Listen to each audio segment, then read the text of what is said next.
Contract marriage भाग 31. मागील भागात अ सिग्नेचर ऑफ लव्ह. आप्पा बरे झाले, आता कॉन्ट्रॅक्ट संपेल. पण रयतच्या मनातलं ईशासाठीचं खरंच प्रेम फक्त कॉन्ट्रॅक्ट पुरतंच होतं का? रयत जागेवरून उठून उभा राहिला होता. तो एकटक तिच्याकडेच पाहत होता. मेकअपचा लवलेश नसलेला तिचा चेहरा त्याला मात्र मोहून टाकत होता.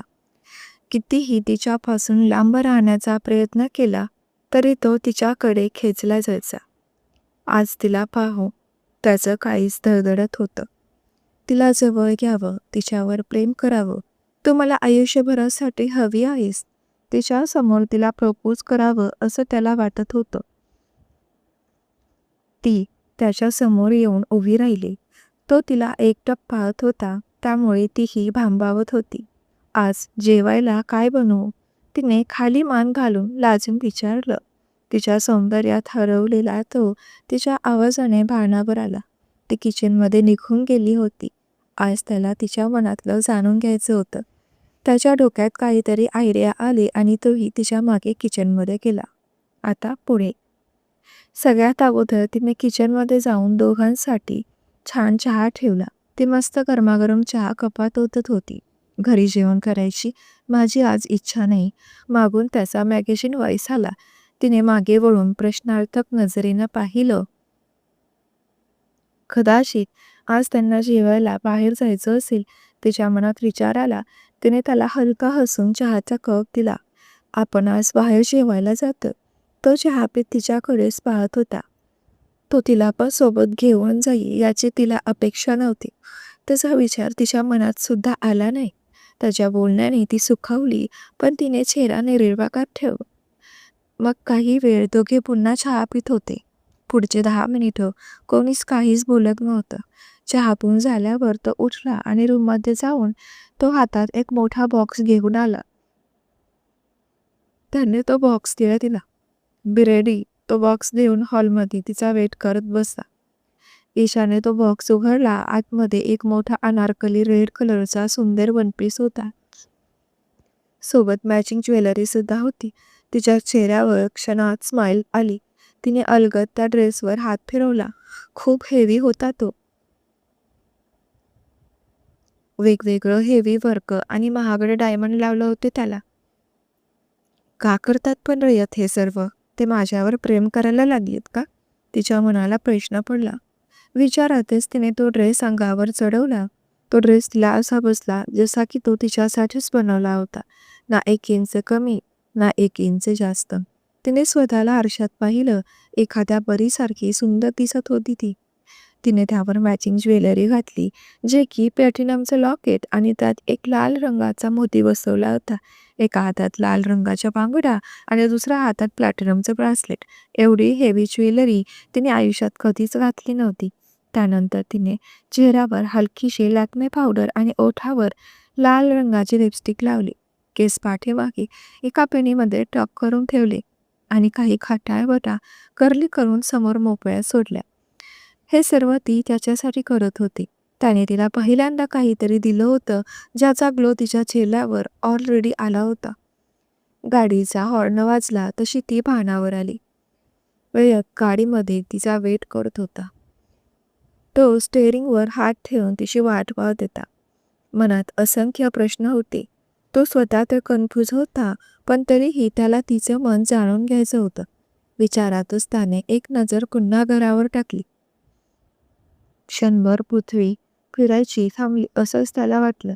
जगातलं सगळ्यात सुंदर सौंदर्य जणू त्याचेच डोळे पाहत होते. ती आली होती त्याला दिलेला रेड वनपीस घालून. तिचा गोरा दुधाळ रंग आणि तो डार्क लाल रंग, मोकळे केस, चेहऱ्यावर त्याच्यामुळे आलेला ग्लो, पायात हाय हिल्स चालताना ती त्याला एकदम हरवीसारखी वाटत होती. ती हळूहळू पावले टाकत गाडीजवळ आली. तो अजूनही तिच्याकडेच एकटक पाहत होता. गोऱ्या दुधाळ चेहऱ्यावर डोळ्यांच्या जाडसर काळ्या पापण्या आणि मधीच लुकलुकणारे तिचे बोलके डोळे. त्याला वास्तवाचं भान राहत नव्हतं. त्याने डोअर ओपन केलं आणि ती त्याच्या शेजारी सीटवर येऊन बसली. निघायचं? त्याने तिच्या बोलक्या डोळ्यांमध्ये पाहत विचारलं. हो, निघूया. तिने हळूच आवाजात गोड उत्तर दिलं. चेहऱ्यावर हलकीशी स्माईल घेऊन ती बोलत होती. त्याच्या एकदम जवळच्या सीटवर तिला त्याच्या एवढं क्लोज पाहून त्याचा तोल सुटत होता. तसा तो तिला रोज कॉलेजला जाताना सोडायचा, पण आज काहीतरी वेगळं होतं, जे त्याला तिच्याकडे अट्रॅक्ट करत होतं. त्याने त्याचे वाढलेले श्वास नॉर्मल करत गाडी स्टार्ट केली. थोड्याच वेळात गाडी एका हॉटेलच्या समोर येऊन उभी राहिली. खूप मोठं अलिशान हॉटेल होतं ते. त्याची गाडी हॉटेलच्या मेन गेटमधून आत आली. तसे 2 नोकरांनी पुन्हा मेन गेट लावून घेतलं. एक नोकर पळत त्याच्या गाडीजवळ आला आणि त्याने गाडीचा दरवाजा उघडला. रयत गाडीतून बाहेर आला. ईशा अजूनही गाडीतच होती. त्याने तिच्या साईडचं डोअर ओपन केलं आणि तिच्यासमोर हात केला. तिने क्षणभर त्या हाताकडे पाहिलं, तो तसाच तिच्यासमोर हात धरून उभा होता. आज तिला त्याच्या वागण्यात बदल जाणवत होता. ती त्याच्याकडे अट्रॅक्ट होत होती. तिनेही त्याच्या हातात हात दिला आणि त्याने तिला गाडीतून उतरवलं. दोघेही हातात हात घालून हॉटेलमध्ये गेले. आतमध्ये खूप मोकळा स्पेस, ठिकठिकाणी सोफे, वेगवेगळ्या कलरचे रंगीत लाईट, खूपच भव्य दिव्य हॉटेल होतं ते. त्याने त्या दोघांसाठी स्पेशल स्पेस बुक केला होता. वेटरने त्या दोघांना त्या प्रायव्हेट एरियाजवळ घेऊन आला. वेगवेगळ्या रंगीत लाईटच्या कॅन्डल्सचा प्रकाश पूर्ण डायनिंग एरियामध्ये पसरला होता. बाजूलाच एक छोटासा स्विमिंग पूल होता, जो फक्त त्या दोघांनाच अलाउड होता. त्याला तिच्याशी आज बोलायचं होतं, म्हणून त्याने मुद्दाम प्रायव्हेट टेबल अरेंज केला होता. आता त्या सुंदर एरियामध्ये ते दोघेच होते. त्याने तिला बसण्यासाठी चेअर मागे केली आणि बसायला सांगितलं. त्यानंतर तो स्वतः तिच्या समोरच्या चेअरवर बसला. दोघांमध्ये एक छोटासा ग्लासचा टेबल होता. थोड्याच वेळात वेटरने त्यावर एक मस्त फ्रेश गुलाबाचं फूल आणि एक कॅडबरी चॉकलेट ठेवलं. लाल रंगाचा ड्रेस, दुधाळ रंग आणि कॅन्डल्स लाईट डिनर. त्यात समोर रयत तिच्याचकडे एकटक पाहत होता. आज ती खूपच सुंदर दिसत होती. त्याला तिच्या चेहऱ्यावरून नजर हटवावी वाटत नव्हती आणि त्याच्या अशा पाहण्याने ती बावरत होती. "You are look absolutely beautiful in this dress." तो हळू आवाजात बोलला. "थँक्स, ईशा." तिची नजर अजूनही खालीच होती. "For what?" "For this gift." ती खाली बघून नजर चोरत बोलत होती. "Today I am very happy. I have a good news for you." तो तिच्याकडे पाहत मागे रेलून बसला. त्याच्या बोलण्याने ती शहारत होती. तिला जे त्याच्या तोंडून ऐकायचं होतं, त्याच्यासाठी ती उत्सुक होती. आज तो तिच्यावरच त्याचं असणारं प्रेम कबूल करेल असं तिला मनोमन वाटत होतं. की त्याचीच व्यक्त व्हायची वाट पाहत होती. "कोणती गुड न्यूज?" तिने लाजेने मान खाली घालत विचारलं. "मॉमचा फोन आला होता.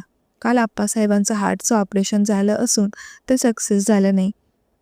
काही दिवसातच आप्पा आता पूर्णपणे बरे होती."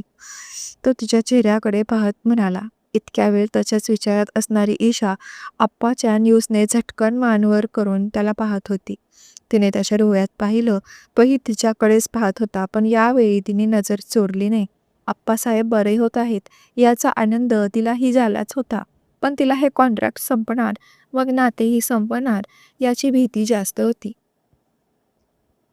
ती त्याच्या चेहऱ्यावर हीच भीती शोधायचा प्रयत्न करत होती, पण त्याचा चेहरा तिला निर्विकार दिसत होता. आप्पासाहेब बरे होणार या व्यतिरिक्त त्याच्या चेहऱ्यावर अजून दुसरे कोणतेही हावभाव तिला दिसले नाहीत, म्हणून ती नाराज झाली होती. पण मुद्दाम चेहरा निर्विकार ठेवलेला तो मात्र आतून तिला असं त्याच्यासाठी बेचैन झालेलं पाहून खुश झाला होता. तिला अजूनही त्याच्यापासून दूर व्हायला भीती वाटते. ती अजूनही त्याला लाईक करते हे तिच्या चेहऱ्यावर त्याला स्पष्ट दिसत होतं. आप्पा बरे झाले याच्या आनंदापेक्षा आता तिला त्याच्यापासून लांब राहावे लागेल याचं दुःख जास्त होत होतं. तिला रयत अशी गुड न्यूज देईल तिने स्वप्नातही विचार केला नव्हता. सगळ्यात जास्त दुःख तिला याचंच होतं की आप्पा बरे झाले, त्यामुळे तिला जी भीती वाटत होती ती भीती तिला त्याच्या चेहऱ्यावर दिसत नव्हती. तो अजूनही आपल्या बाबतीत सिरियस नाही का? तिला मनोमन खूप अस्वस्थ वाटत होतं. मग मैत्रिणींनो, तुम्हाला काय वाटतं? करेल का रयत ईशावर होईल की आप्पा बरे झाले अजून तिच्यामुळे रयत लांब जाईल? कमेंट करून नक्की कळवा. असेच नवनवीन भाग पाहण्यासाठी मला फॉलो करा. चॅनेलवर नवीन असताल तर सबस्क्राईब करा, जेणेकरून